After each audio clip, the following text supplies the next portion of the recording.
Behind Hollywood's first Black Oscar winner lay a family shadowed by sudden death, canceled dreams, and radical life transformations. One daughter vanished to live completely off-grid in the Bahamas, another faced devastating early career failures, while a third died unexpectedly at 57, leaving behind a tragic secret. Here's what really happened to Sidney Poitier's children. Beverly Poitier Henderson. Of all Sidney Poitier's 6 daughters, Beverly Poitier Henderson took perhaps the most unconventional path, deliberately choosing to step away from the Hollywood spotlight that had defined her father's legendary career. Born on July 4, 1952, Beverly grew up as the eldest child during the height of her father's groundbreaking success. Yet she would ultimately forge an entirely different creative direction that reflected her independent spirit and artistic vision. While her father was breaking barriers as the first Black actor to win an Academy Award for Best Actor, Beverly was developing her own quiet passion that would shape her future in unexpected ways. As a child, she developed an almost obsessive love for collecting rocks, spending countless hours searching for interesting stones and examining their unique properties. What seemed like a simple childhood hobby would eventually become the foundation for a thriving business that would define her adult life. Beverly's brief encounter with Hollywood came in 1991 when she worked in the casting department for the television miniseries Separate But Equal, which starred her father. However, unlike many celebrity children who might have used such connections to launch acting careers, Beverly recognized that her true calling lay elsewhere. She had always been drawn to creative expression, but her medium would be jewelry design, rather than performance. The transformation from rock collector to jewelry artist didn't happen overnight. Beverly began studying jewelry design through books, then progressed to formal classes and workshops where she discovered what she described as endless ways to hone her craft. Her designs became known for their bold and striking appearance, with each piece being completely one of a kind. According to her artist biography, creating the same design twice seemed to be an impossible task for her, as there was always some variation on each theme. Beverly's jewelry business, which she named Poitier Henderson Jewelry, carries special significance in its very title. She deliberately chose to honor the 2 most important men in her life by combining her father's famous surname with that of her husband, who happened to be her high school sweetheart. The couple settled in the suburbs of North Atlanta, Georgia, where Beverly continues to create her distinctive pieces using a variety of materials including precious metals, gemstones, and polymer clay. Her father's support for Beverly's artistic endeavors was unwavering, though it came with one amusing limitation. Despite Sidney's pride in his daughter's jewelry business, Beverly faced an ongoing challenge that became something of a family joke. She simply could not convince her famous father to wear any of her creations, presumably because her designs were too feminine for his taste. Her artist page playfully noted that perhaps one day she might design a men's line specifically to solve this problem. Beverly's creative expression extended beyond jewelry into the literary world, where she made an equally bold and independent choice. In 2002, she wrote and self-published a supernatural comedy novel titled Nana, which told the story of a grandmother who could communicate with ghosts and her 30-year-old single granddaughter. The granddaughter character was named Pamela, after Beverly's younger sister, adding a personal touch to the fictional narrative. The decision to self-publish represented a deliberate rejection of traditional publishing industry gatekeepers. Beverly explained her reasoning in remarkably direct terms, questioning why she should wait for a publishing house to validate her work when she had enough confidence to present it to readers herself. This approach proved prescient, as self-publishing would later become a widely accepted and successful alternative to traditional publishing routes. Beverly received her Bachelor of Fine Arts degree from Southern Methodist University and worked as a freelance writer and producer, including serving as co-writer for the TBS Trumpet Awards. Her multifaceted creative career demonstrates how she successfully carved out her own artistic identity while maintaining deep respect for her family's entertainment legacy. Pamela Poitier. Pamela Poitier made one of the most dramatic life transformations of any celebrity child, completely abandoning a promising Hollywood career to live entirely off the grid on a remote Caribbean island. Born on April 12, 1954 in New York City, Pamela was Sidney Poitier's second daughter and initially seemed destined to follow directly in her father's footsteps as a successful actor. Her early career showed genuine promise and brought her into contact with some of Hollywood's biggest stars. In 1980, she appeared in Stir Crazy alongside comedy legend Richard Pryor, a film that was actually directed by her father. The movie was a major commercial success, and Pamela's involvement suggested she might carve out her own significant place in the entertainment industry. She continued building her resume throughout the 1980s and 90s, appearing in films including Ghost Dad and Air America, and later taking on a role in the 1997 thriller The Jackal, starring Bruce Willis. Beyond film work, Pamela also gained valuable theater experience, working as an understudy on Broadway, where she could develop her craft in live performance. During this period, she had the extraordinary opportunity to study acting under Lee Strasberg himself, one of the most influential acting teachers in American theater history. Strasberg personally invited her to teach at his prestigious acting school in New York City, a remarkable honor that demonstrated both her talent and his confidence in her abilities. However, despite these promising developments and connections in the entertainment world, Pamela made a decision that shocked everyone who knew her. She chose to completely abandon her acting career and leave the United States entirely, moving to Cat Island in the central Bahamas, which held deep significance as her father's ancestral homeland. This wasn't simply a career change or a temporary retreat from Hollywood pressure, but rather a fundamental transformation of her entire way of life. On Cat Island, Pamela embraced what can only be described as an extreme off-grid lifestyle that stands in stark contrast to the glamorous world she left behind. She lives without any connection to electrical power grids, instead generating all her electricity from solar panels. She has no access to municipal water systems, relying entirely on rainwater that she collects on her roof and stores for daily use. Even her waste management reflects this commitment to environmental independence, as she uses composting toilets rather than conventional plumbing systems. When Pamela explained her lifestyle to students at R.B. Hunt Elementary School in St. Augustine, she described her situation in remarkably matter-of-fact terms, saying, "I live off the grid. I get my electrical power from the sun, I catch rainwater on my roof, and I use composting toilets." Her mother, she explained, was half Cherokee and had raised her with a credo that emphasized living in harmony with the natural environment. This dramatic lifestyle change was motivated by Pamela's deep commitment to environmental conservation, which became the driving force of her new career. She partnered with filmmaker Beau Boudart to create Islands of Life, a feature documentary that explores the spectacular wildlife and natural habitats of the Bahama Islands, while highlighting the rich history and vibrant culture of the people who live there. The film was a cooperative effort involving the Bahamas National Trust and other Bahamian conservation groups, and was specifically designed to showcase the beauty and wildlife diversity of the Bahamas archipelago while documenting ongoing conservation efforts. The documentary screened at film festivals including the St. Augustine Film Festival, and Pamela personally presented it to elementary school students to educate them about environmental preservation. Her work on the film represents just one part of her broader mission to inspire others around the world to take better care of natural resources, operating from the perspective that the Earth itself is just an island in space. Despite leaving Hollywood behind, Pamela maintained her connection to acting through education, establishing a school on Cat Island where she teaches acting classes to local children. She uses the same Strasberg method techniques that she learned from the master himself, explaining that she decided to share this knowledge because she believes there are many more talented people in the Bahamas like her father who deserve the opportunity to develop their abilities.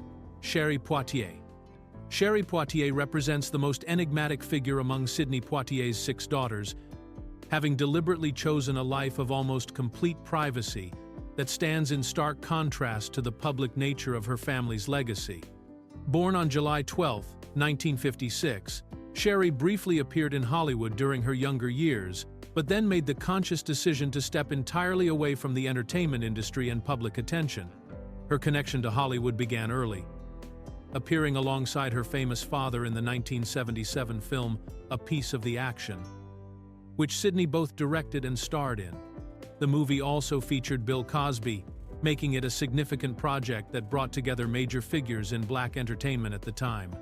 For a young woman in her early 20s, appearing in a major studio film directed by her Academy Award-winning father represented an opportunity that many aspiring actors could only dream of. However, Sherry's involvement in film remained minimal compared to some of her sisters. After her debut in A Piece of the Action, she largely stayed away from acting for more than 2 decades. Her only other notable film appearance came much later, in 2003, when she had a role in The Fighting Temptations, a musical comedy that starred Cuba Gooding Jr. and Beyoncé. The film was a modest commercial success, but Sherry's participation remained limited to this single project. Following these brief encounters with Hollywood, Sherry made what appears to be a deliberate choice to remove herself entirely from the public eye. Unlike her sisters who pursued various forms of artistic expression or maintained some connection to the entertainment world, Sherry chose a completely different path that prioritized personal privacy above all else. She currently works as a cook, a profession that allows her to maintain the low profile she clearly values. This career choice represents a significant departure from the glamorous world of entertainment that surrounded her upbringing, suggesting that Sherry found fulfillment in more practical, hands-on work rather than the spotlight that defined her father's career. The extent of Sherry's commitment to privacy is perhaps the most remarkable aspect of her story. Despite being the daughter of one of Hollywood's most celebrated and historically significant actors, virtually nothing is publicly known about her personal relationships, whether she has married or if she has children of her own. This level of privacy is extraordinary in an age where celebrity family members often find themselves subject to intense media scrutiny and public curiosity. Even basic details about her current living situation, her specific work environment, or her daily life remain completely unknown to the public. This suggests that Sherry has not only avoided seeking publicity, but has actively worked to maintain her privacy, possibly going to considerable lengths to keep her personal information out of public records or media coverage.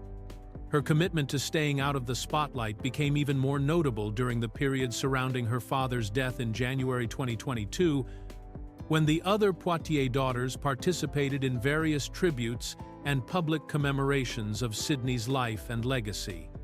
While Sherry presumably mourned her father's passing alongside her family, she did not make any public statements or appear in media coverage of the events. The only recent public appearance that can be definitively traced to Sherry was her participation in the 2022 documentary, Sidney, which honored her father's life and career. Even in this context, her involvement appears to have been minimal and carefully controlled, maintaining her preference for staying largely invisible even when honoring her father's memory.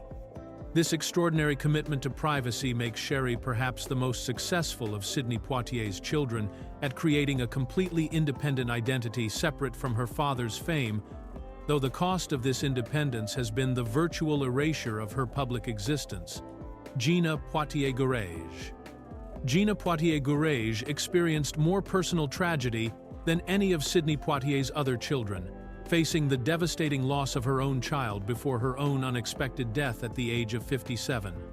Born on May 1, 1961, Gina was the youngest daughter from Sidney's first marriage to Juanita Hardy, and according to her family, she was treasured and somewhat spoiled as the baby of that household.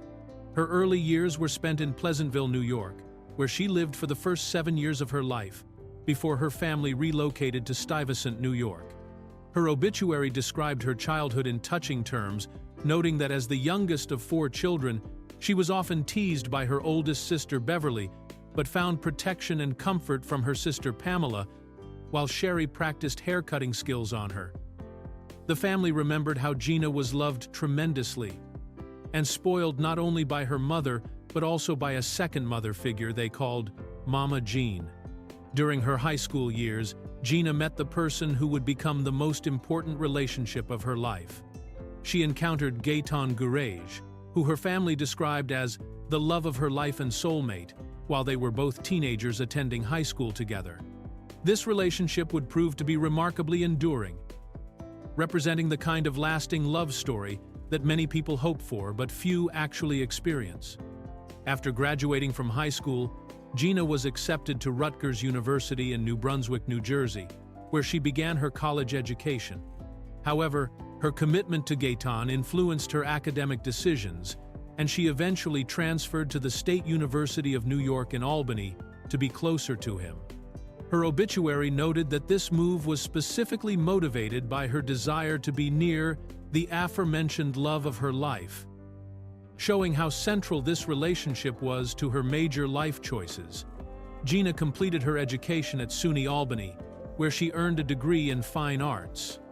She then continued her studies at the American College of Applied Arts in Atlanta, where she graduated with a degree in fashion merchandise. These educational achievements led her to pursue entrepreneurship, and she opened her own designer boutique called Beijai Designs, which she operated with a business partner. The boutique specialized in serving plus-sized women, demonstrating Gina's commitment to inclusive fashion at a time when such options were less common in the retail market. In 1988, Gina and Gaëtan married, formalizing the relationship that had begun during their teenage years.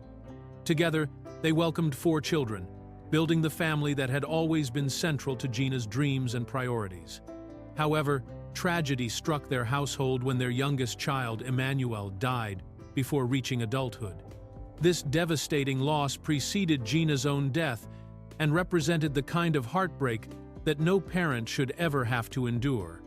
On the afternoon of May 27, 2018, Gina Patrice Poitier Gurage died suddenly and unexpectedly. She was 57 years old at the time of her death. Her family chose not to reveal the specific cause of her death, describing it only as quick and unexpected in her obituary. The family stated that it was a gross understatement to say that she will be missed, and described her as a sweet angel, ready for heaven. At the time of her death, Gina was survived by her husband Gaëtan, who had been her companion since their teenage years, spanning nearly 4 decades of marriage. She also left behind 3 surviving children: daughters Ghislaine Marie, Rose Gurage, and Gabrielle Marie, Thérèse Gurage, and son Etienne Poitier Gurage. 7 months after Gina's passing, her daughter Ghislaine graduated from college and honored her mother's memory during that achievement, demonstrating how the family continued to keep Gina's legacy alive even in their grief. Anika Poitier. Anika Poitier built a successful filmmaking career while deliberately maintaining a low public profile, choosing to focus on her craft and family rather than leveraging her famous surname for publicity. Born on February 29, 1972 in Manhattan, New York City, Anika has the distinction of being born on the rare leap day, which occurs only once every 4 years and makes her birthday truly unique. As the elder of Sidney Poitier's 2 daughters with his second wife, Canadian actress Joanna Shimkus, Anika grew up in a household where both parents understood the entertainment industry from professional experience. This background gave her insights into both the opportunities and challenges that come with pursuing a career in film, though she would ultimately choose to work behind the camera rather than in front of it. Anika began exploring the entertainment world as an actress, making her debut at age 18 when she moved to New York City to pursue her career. Her early acting work included appearances in several films, most notably the 2001 action thriller Swordfish, where she appeared alongside major stars including John Travolta and Halle Berry. However, as she gained more experience in the industry, Anika discovered that her true passion lay in directing and producing rather than performing. Her transition from acting to filmmaking led to her first major project as a writer, director, and star of The Devil Cats in 2004. This independent film, which she described as a faux documentary about a fictional all-female rock band, showcased her ability to handle multiple creative roles simultaneously. The film gained recognition on the festival circuit, winning accolades at prestigious events, including the Tribeca Film Festival and the Palm Springs International Film Festival, and earning the award for Best Lounge Feature at the Sonoma Valley Film Festival. Following the success of The Devil Cats, Annika continued developing her filmmaking skills through various projects, including web content and spec commercials for major brands like Nike and Stella Artois. She also co-produced and directed the short film Yard Sale, which played at several film festivals across the country, including the Waterfront Film Festival, demonstrating her growing reputation within the independent film community. A significant milestone in Annika's career came when she was accepted into the American Film Institute's highly selective directing program for women. This prestigious program accepts only 8 women each year, making Annika's admission a remarkable achievement that reflected both her talent and the industry's recognition of her potential. Through this program, she created her most acclaimed work, Black Irish, a short film that would bring her the greatest professional recognition of her career. In 2012, Black Irish earned Annika the Adrian Shelley Filmmaking Grant, a prestigious award that honors the memory of actress and filmmaker Adrian Shelley, who was murdered in 2006. The grant supports women filmmakers and represents one of the most significant honors available to emerging female directors. The film also won Best Screenplay and Best Supporting Actor at the 2013 Playhouse West Film Festival, further establishing Annika's reputation as a serious filmmaker. Despite these professional achievements, Annika has chosen to maintain a relatively private personal life, focusing on raising her 2 children while continuing her filmmaking career. Her daughter Polona represents the next generation of the Poitier family, though Annika has kept details about her children largely out of the public eye. This decision reflects her preference for allowing her work to speak for itself rather than relying on media attention or her family's celebrity status to advance her career. Annika's approach to her career demonstrates how she has successfully balanced creative achievement with personal privacy, building respect within the film industry while maintaining control over her public image and protecting her family's privacy. Sidney Poitier. Sidney Poitier experienced a series of devastating early career setbacks that would have ended many acting careers, yet she persevered through repeated cancellations and budget cuts to eventually achieve the stability that had initially seemed impossible. Born on November 15, 1973, in Los Angeles, Sidney was Sidney Poitier's youngest daughter, and the child who most directly followed in his acting footsteps, though her path would prove far more difficult than anyone could have anticipated. Her educational background suggested she was serious about her craft, having earned a bachelor's degree in acting from New York University's prestigious Tisch School of the Arts, and studying at the equally respected Stella Adler Studio of Acting. With this solid foundation and her father's legendary reputation in the industry, Sidney seemed positioned for success when she began her professional career in the late 1990s. However, Sidney's early career became a heartbreaking series of professional disappointments that created a stark contrast to her father's meteoric rise to stardom. In 2001, she landed what appeared to be her breakthrough role in the NBC drama series First Years, which seemed like the perfect opportunity to establish herself on television. The excitement of this major network opportunity was short-lived, as the series was canceled after broadcasting only 3 episodes, leaving Sidney and the entire cast without the career foundation they had been building toward.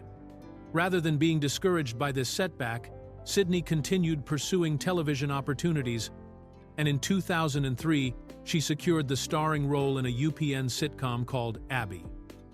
As the title character, Sidney played Abigail Walker, a San Francisco sports producer navigating the complexities of remaining roommates with her ex-boyfriend while dealing with her eccentric family and demanding boss.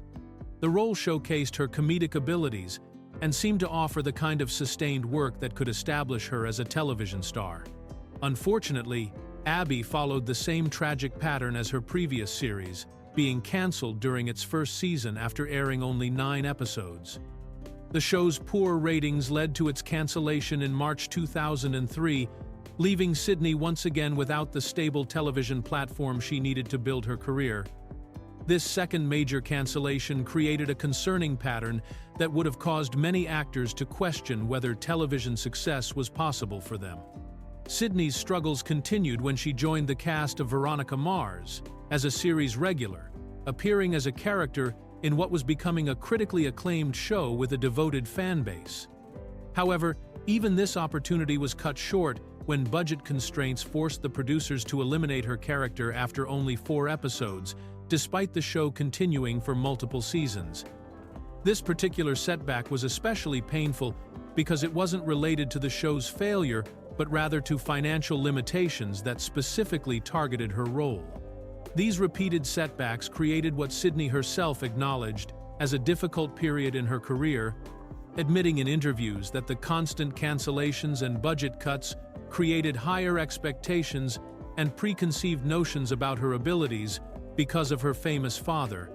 She recognized that while her name sometimes helped her get auditions, it also worked against her when projects failed to meet the elevated expectations that came with the Poitier surname. Sidney's career trajectory finally changed in 2007 when director Quentin Tarantino cast her as radio DJ Jungle Julia in Death Proof, his segment of the double feature Grindhouse. This role in a major Tarantino film represented a significant breakthrough that demonstrated her ability to work with respected directors on substantial projects. Her most stable television success came with the Canadian crime comedy series Carter, which ran for 2 seasons from 2018 to 2019, where she starred as Detective Sam Shaw alongside her husband, musician Dorian Hartsong, with whom she has one daughter born in 2015.